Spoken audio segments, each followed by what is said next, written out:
Bismillahirrahmanirrahim. Assalamualaikum warahmatullahi wabarakatuh. Alhamdulillah hamdan katsiran kama amar.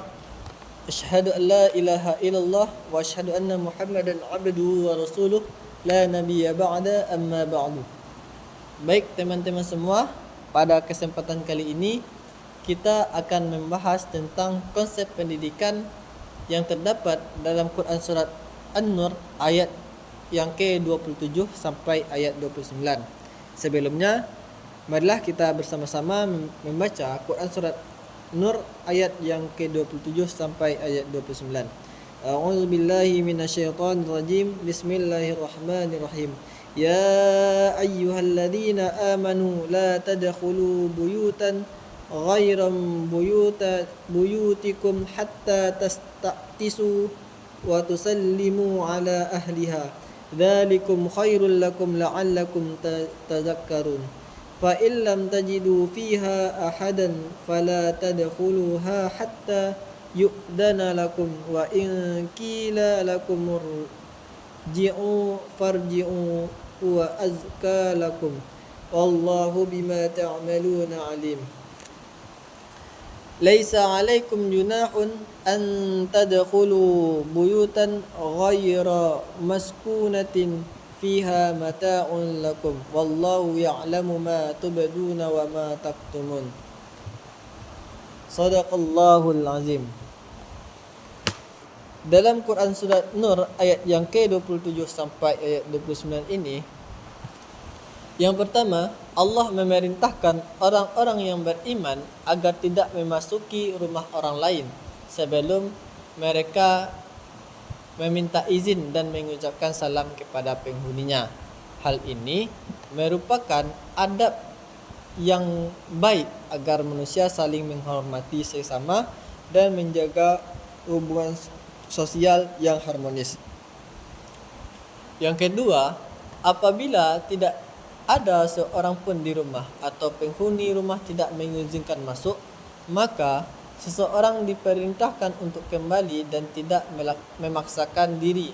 Sikap ini lebih suci dan lebih baik, serta Allah Maha mengetahui segala perbuatan manusia.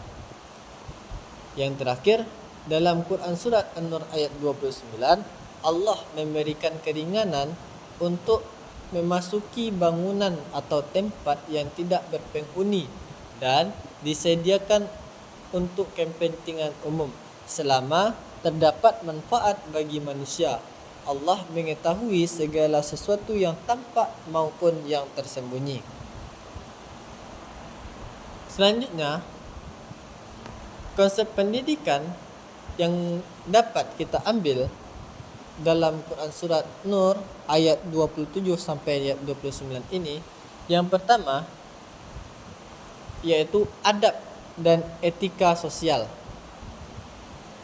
Perintah meminta izin dan mengucap salam sebelum memasuki rumah orang lain mengajarkan pentingnya sopan santun, menghormati hak privasi orang lain, serta membangun hubungan sosial yang baik.